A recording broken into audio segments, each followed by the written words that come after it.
விருதுநகர் மாவட்டம் கிருஷ்ணன் கோவிலில் கல்வி பணியில் கடந்த 34 ஆண்டுகளாக சிறப்பாக சேவையாற்றி வரும் VPMM கல்வி நிறுவனங்கள், கலை மற்றும் அறிவியல் கல்லூரி, பொறியியல் கல்லூரி, நர்சிங் கல்லூரி, கல்வியியல் கல்லூரி உள்ளிட்ட பல்வேறு கல்வி நிறுவனங்கள் ஒரே வளாகத்தில். சிறையில் உயிரிழந்த வழக்கறிஞர் மரணத்தில் சந்தேகம் உள்ளதால் வழக்கை CBIக்கு மாற்ற மனுதாரர் வலியுறுத்தியிருக்கிறார். பழனி கோயில் மோசடி வழக்கில் கூடுதல் விவரங்களுடன் இணைகிறார் செய்தியாளர் பாண்டியன். பாண்டியன், வணக்கம். மனுதாரர் தரப்பில் CBIக்கு மாற்ற கோரி இத்தகைய வலியுறுத்தல் முன்வைக்கப்பட்டிருக்கிறது. அவர் தரப்பில் முன்வைக்கக்கூடிய விளக்கம், கருத்துக்கள் என்ன? கனகதாரா, அதிமுக முன்னாள் MLA வேணுகோபால், அருள்மிகு தண்டாயுதபாணி சுவாமிகள் மடத்தின் அறங்காவலர் அன்னபூரணி சிவகுமார், திண்டுக்கல் மாவட்டம் பழனி நகராட்சி தலைவர் உமா மகேஸ்வரி பிரதீப் ஆகியோர் அந்த மதுரை அமர்வில் தனித்தனியே இந்த மனுக்களை தாக்கல் செய்திருந்தனர்.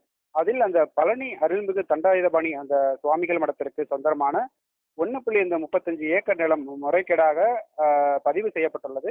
உயர்நீதிமன்ற அந்த மதுரை அமர்வை அணுகி மடத்தை எதிர்மனுதாரராக சேர்க்காமல் உண்மை விவரங்களை மறைத்து உத்தரவு பெற்று முருகதாஸ் என்பவர் வெள்ளைத்துறை மற்றும் சேதுபதி பெயரில் பத்திரப்பதிவு செய்துள்ளார். இந்த விவகாரத்தில் வழக்கமான பதிவாளர், அலுவலக அந்த உதவியாளர், மாவட்ட பதிவாளர் கூடுதல் பொறுப்பு வைத்து அந்த ஆவண எண் அந்த ஒதுக்கிய அந்த பதிவாளர் என அனைத்து அதிகாரிகள் மீதும் முழுமையான விசாரணை நடத்தப்பட வேண்டியுள்ளது.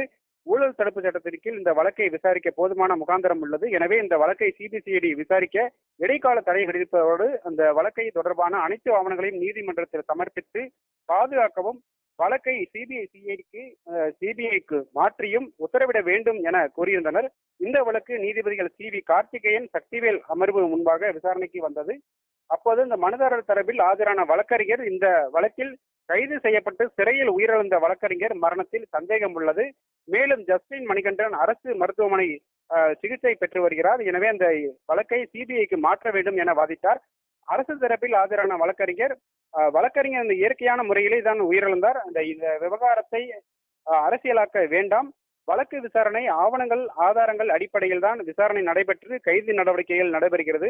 மேலும் இதற்கான சதி திட்டம் கடந்த மார்ச் மாதமே தொடங்கியது என வாதிட்டார். இதனைத் தொடர்ந்து நீதிபதிகள் இந்த CBCID சீலிடப்பட்ட அந்த கவரில் அறிக்கை தாக்கல் செய்துள்ளனர்.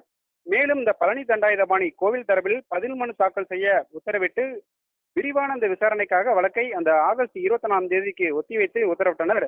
கனகதாரா, விவரங்களை வழங்கியமைக்கு நன்றி பாண்டியன்.